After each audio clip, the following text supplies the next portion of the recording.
અને રામચરિત માનસમાં જે 9 પ્રકાર બતાવ્યા એ તો કોઈ પણ માણસ કરી શકે એટલા સરળ પ્રકારો છે. 9 કરી શકો તમે, એટલી સરળ ભક્તિ છે. કદાચ કોઈ 9 ન કરી શકે તો 2-5 તો જરૂર કરી શકે. અરે 1 તો ચોક્કસ કરી શકે. 9માંથી જે અનુકૂળ પડે એટલી સરળ છે, પણ કરવું જ હોય તો. બાકી જો કરવું હોય તો 9 પ્રકાર એટલો સરળ અને સીધો પ્રકાર છે. पहली भक्ति संत संग, बस इतना ही है. अपने से जो श्रेष्ठ है उसी का संग. प्रथम भक्ति, बस एनी जाजी बहु वधारे व्याख्या एनी करवानी न होय, ઈચ્છા પણ ન થાય એટલી વાત ટૂંકી છે.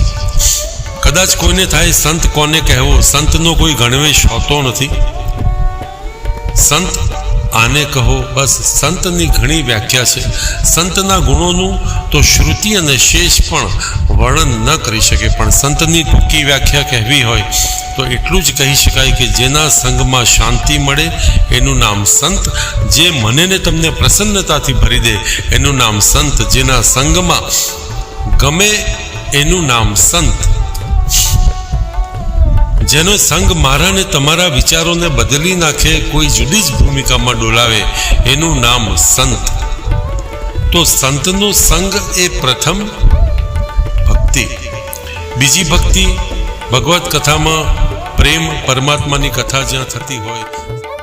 ત્રીજી ભક્તિ ગુરુપદ પંકજ સેવા. તીસરી ભક્તિ અમાન, પોતાના જે ગુરુ હોય એનું માન છોડીને સેવા કરવી, અહંકાર છોડીને સેવા કરવી. પોતાના ગુરુ એટલે જેણે આપણા જીવનમાં ક્રાંતિ કરી હોય, આપણા જીવનમાં જેના શબ્દોથી, દ્રષ્ટિથી, સંગથી, સામીપ્યથી